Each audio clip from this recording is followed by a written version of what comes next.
So ప్రస్తుతం మనమైతే చాదర్ఘట్లోని వినాయక వీధిలో అయితే రావడం జరిగింది. ఒకసారి ఇక్కడ చూడొచ్చు చాలామంది నైట్ కురిసిన వర్షానికి ఈ వరదకు ఒకసారి మనం ఫస్ట్ ఇక్కడ చూద్దాం మనం.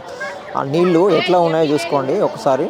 మొత్తం కాలనీ మొత్తం నిండిపోయి ఇళ్ళకి పోని పరిస్థితి ఏర్పడింది. ఒకసారి ప్రజలు ఎవరైతే ఉంటారో ఒకసారి నైటు వాళ్ళకు రావడంతో బయటకు వచ్చేసి ఇటు సైడే నీళ్ళు రాని దగ్గరకు వచ్చేసి ఇటే ఉండడం జరుగుతుంది. మొత్తం మార్నింగ్ నుంచి ఈవినింగ్ వరకు వరద ఫ్లో జరుగుతూనే ఉన్నది. అయితే వీళ్ళు ఏమంటున్నారంటే ఇక్కడ నైట్ మాకు ఎప్పుడైతే తెలిసిందో అప్పటి నుంచి మేము తెలుసుడుతోనే బయటికి రావడం జరిగింది. అప్పటి నుంచి ఇప్పటివరకు మేము ఇంట్లోకే వెళ్ళలేదు అనే సిచ్యువేషన్ మాకు కనిపిస్తూ ఉన్నది అని చెప్పేసి వీళ్ళు చెప్తా ఉన్నారు. ఒకసారి వాళ్ళతో కూడా మాట్లాడిద్దాము. ఒకసారి అసలు అధికారులు ఎవరైనా వచ్చారా, వాళ్ళకి ఏమన్నా భరోసా ఇచ్చారా లేదంటే వాళ్ళతో ఏమన్నా మాట్లాడిరా లేదా అని చెప్పేసి. అమ్మ ఎప్పటి నుంచి మీరు ఇక్కడ ఉంటున్నారు? 10 సంవత్సరాలు అవుతుంది ఇక్కడనే ఉంటున్నాము. ఇట్లా ఇంతకుముందు కూడా వచ్చిండే నీళ్ళు, ఇప్పుడు కూడా సడన్గా ఇప్పారు నీళ్ళు. ఇక సామాన్ అంతా ఇదైపోయింది. అక్కడ ఫంక్షన్ హాల్లో వండుకున్నాం రోడ్డున రాత్రి. అయితే మీకు వరద పెరిగిందని చెప్పేసి ఎప్పుడు తెలిసింది మీకు? మాకు 7 గంటల సమయంలో తెలిసింది. అంటే 2 గంటల సంది స్టార్ట్ అయింది. కిందకి వెళ్ళిపోతాయి అని అనుకున్నాం, కానీ సడన్గా వరద పెరగడం వల్ల ఇక ఇంట్లో సామాన్ ఇంట్లోనే తడిసిపోయింది. బయటకు వెళ్ళినాం పిల్లలని తీసుకొని. ఎక్కడికి వెళ్ళారు మీరు? ఫంక్షన్ హాల్కి. ఓకే. 7 గంటల నుంచి ఎన్ని గంటల వరకు మేల్కొని ఉన్నారు మీరు? మేము 2 గంటల దాకా మేల్కొన్నాం. 2 గంటల దాకా కూడా వాటర్ తగ్గలే.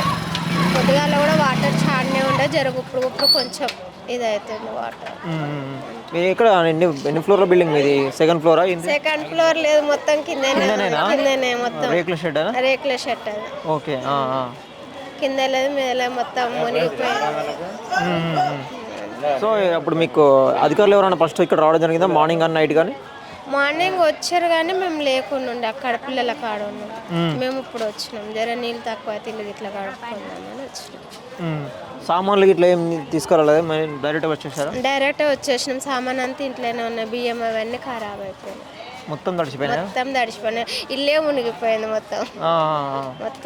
అక్కడ గల్లీలు ఉంది మా ఇల్లు, మొత్తం తడిచిపోయింది. ఎంతమంది ఫ్యామిలీ మీరు? మేము నలుగురు. భార్య భర్తలు, 2 పిల్లలు. ఏం పని చేస్తారు? మేము ఇండ్లలో పని చేస్తాం.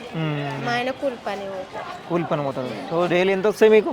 ఇంకా డైలీ దొరుకుతున్నాం, వస్తే దొరకకపోతే ఇక అంతే. అదే మరి ఇప్పుడు సామాన్లు అనేది తడిచిపోయాయి కదా, మీరు రోజు తింటారు కదా, మినిమం బియ్యం ఇట్లా అనుకుంటారు కదా, మరి అవన్నీ తడిచిపోయినాయి కదా. సో ఎవరైనా వచ్చి ఏమైనా హెల్ప్ చేశారా? ఇప్పుడైతే ఎవరు హెల్ప్ చేయలే, ఏమో నీళ్ళు తగ్గినాక చూడాలి.